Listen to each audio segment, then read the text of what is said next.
Good morning and a warm welcome to your show, Sunny Mornings in Encinitas. I'm your host, Melissa, and it's Monday, March 4th. Coming up on today's show, we'll get into the surf report and the weather outlook. Then we'll jump into some local news and a few interesting happenings in business, tech, and science. But first, you'll be interested to know, today is National Sons Day. National Sons Day prompts reflection on our role as parents. It's a time to listen to our boys, understanding their dreams, fears, and views on changing the world. So today, I hope you have some great memories that you can bring to the top of your mind and relive them as if they were yesterday. And now it's time for the surf report. This week, expect a cleaner surf with a diminishing west-northwest swell, mixing with a modest south-southwest. Waves will range from waist to head-high, with occasional overhead sets at favored spots. Mornings will see light to offshore wind, shifting to a gentle onshore breeze by the afternoon. Conditions will slightly decrease into Tuesday. By Wednesday and onwards, anticipate smaller and cleaner surf in the mornings, as a blend of west-northwest to northwest swells is forecasted for the latter half of the week, with surf mostly in the knee to waist-high range, reaching chest-high at winter focal points. Monday in Encinitas and North County, you're out of luck. It's a mess out there. But you can check out our San Diego episode or Instagram with a report for South County. They're getting a small window of rideable waves in the morning. Conditions should be improving for Tuesday up here. The first low tide Monday will be 0 feet at 11:30 a.m. with a 3-foot high tide just before 8 p.m. The nearshore buoy at Scripps in La Jolla reads 62 degrees for the water temperature. Checking out the weather in the Encinitas area. This morning, it's mostly cloudy and 55 degrees with 8-mile-per-hour wind. The sunset will take place at 5:48 p.m., and it will rise again tomorrow at 6:10 a.m. It looks like we're in for a mostly sunny day, with a high near 59 and west wind of 5 to 10 miles per hour. Tonight, mostly cloudy with a low around 51. Looking ahead in the weather, we'll see partly sunny skies on Tuesday, transitioning to mostly cloudy nights with lows around 53. A chance of rain emerges Wednesday with highs near 59 and a 40% chance of rain. By Thursday, skies clear to mostly sunny with a high near 60. The week rounds off with a sunny Friday, reaching highs near 62. Bonjour, food enthusiasts. This podcast is brought to you by Versailles Cafe and Pastries in Encinitas. Nestled on El Camino Real South, just north of Encinitas Boulevard, this cafe is a haven for culinary delights. Indulge in their amazing Eggs Benedict or their gluten-free crepes. You can grab a panini for lunch or just breeze on through to get your morning coffee. They are open every day from 8 to 5. So stop on by and don't forget to tell them Sunny Morning sent you. In local news, Grace Potter, the acclaimed singer-songwriter, is set to perform at the Sound in Del Mar on March 16th. Previously scheduled to play in San Diego in March 2020, her show was canceled due to the pandemic. Despite the cancellation, Potter visited Del Mar with her family, camping by the beach in the same car used for her cross-country journeys. These trips inspired her 5th solo album, Mother Road, reflecting on themes of regret, depression, grief, and loss. Potter's latest work includes Grammy nominations and songs that serve as a raw memoir, offering listeners a glimpse into her emotional journey. Her music, featuring a blend of roadhouse rock, honky-tonk country, and barren blues, showcases her distinctive raspy vocals. Mother Road sound is described as less intentional and more inspirational, aiming for originality rather than chasing a specific sound.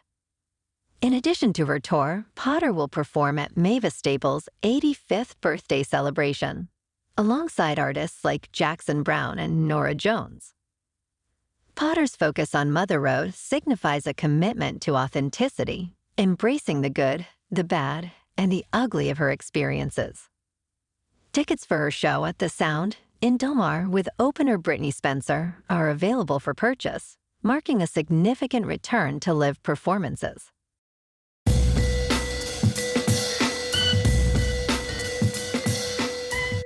Now on to sports. Number 3 UConn wins its first outright Big East regular season title in 25 years. The Huskies, defending men's national champions, hadn't won the Big East in 18 years. Donovan Clingan led with 19 points and 11 rebounds in a 91-61 victory over Seton Hall. The win marked UConn's undefeated home record this season, 16-0. Coach Dan Hurley highlighted the challenge of maintaining excellence in a tough league. Freshman Stephen Castle scored 21 points, tying his career high. UConn outperformed Seton Hall in several areas, including a 56% shooting accuracy. The Huskies' defense, especially after Clingan's return from injury, was pivotal. Seton Hall remains 4th in the Big East, still hoping for an NCAA tournament berth. Last night in the NBA, the Clippers and Timberwolves had an offensive power outage, but the Clippers came away with the win, 89-88. Sounds boring. Tonight, the Clippers are on the road to take on the Bucks, and the Lakers are at home playing the Thunder. In National Hockey last night, the Ducks lost to the Canucks 2-1.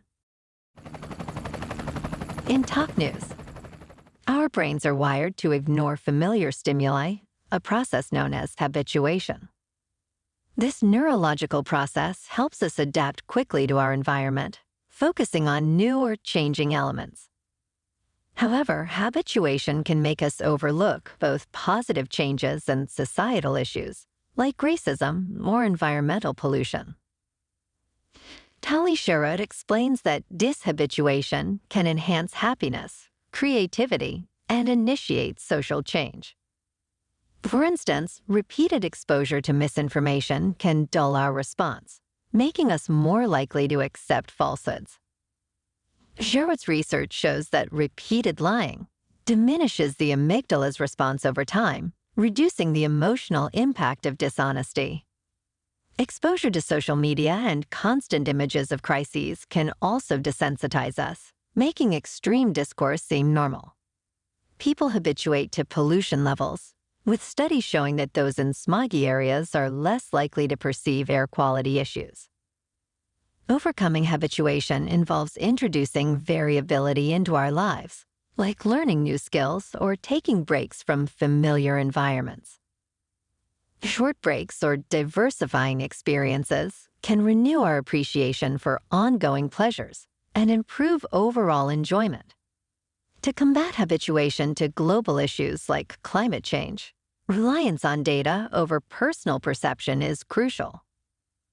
Addressing societal biases requires making disparities visible and promoting accountability to encourage change.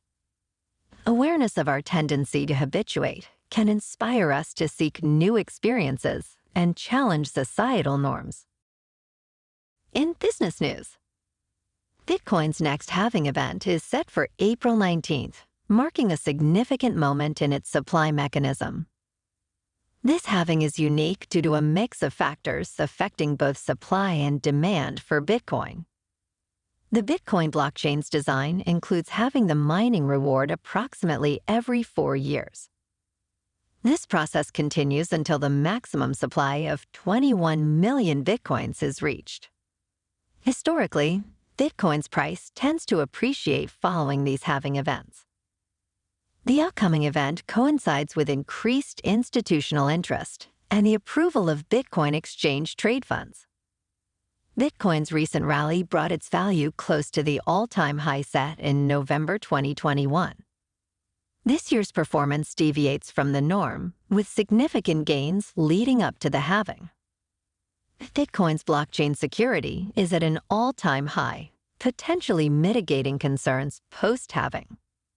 However, Bitcoin's price remains susceptible to macroeconomic uncertainties and potential corrections. In crypto movement, Bitcoin is currently over $63,000 after another pop. Ethereum is over $3,400, and Solana is $129. Moving on to a more local vibe. In our community spotlight on health and wellness, we are working with a national Pilates studio to bring you some free classes, so listen up. Check out Club Pilates, with several locations in the San Diego area. Pilates presents a comprehensive wellness approach, cultivating strength, reducing tension, and elevating mental well-being. Scientific research affirms its benefits. So now you can check out Club Pilates for a free class, with locations in Encinitas, Solana Beach, Oceanside, La Jolla, and more.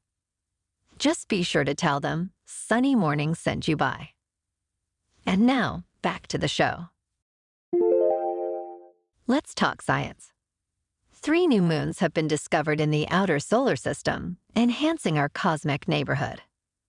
One moon orbits Uranus, and the other 2 circle Neptune, making these ice giants a bit more crowded. The largest of these newly found moons measures just 15 miles across, showcasing the scale of space. These discoveries were made possible by advanced imaging techniques and years of observation. Uranus and Neptune's moon counts now stand at 28 and 16, respectively, after these new findings. The smallest of these moons, orbiting Uranus, is only 5 miles in diameter and takes 680 days to complete an orbit. Neptune's new moons vary in brightness and size, with orbits ranging from 9 to 27 years. Astronomers used layered exposures to reveal these moons against the backdrop of stars and galaxies. These moons have likely been gravitating around their planets since the early days of the solar system. While this might complete the list of moons down to sizes of 5 to 8 miles for Uranus and Neptune, the search continues for even smaller satellites. And in entertainment news, Dune, Part 2 led the U.S. box office to its best weekend of the year with $81.5 million in sales. This success pushed the domestic box office past the $100 million mark for the first time since January. 2024's overall box office sales, previously lagging behind 2023 by 20%, have now improved. The sequel's timing proved advantageous, filling a void for movie theaters seeking a box office boost. IMAX reported record sales from Dune, Part 2, highlighting the film's broad appeal.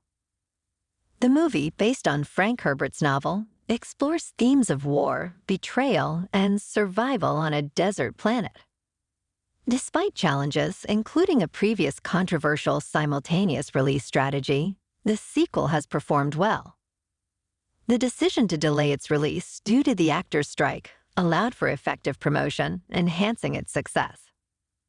Overall, the weekend saw a total gross of $112 million across all movies, setting a high for the year. Well, alrighty folks, it's time for the quote of the day.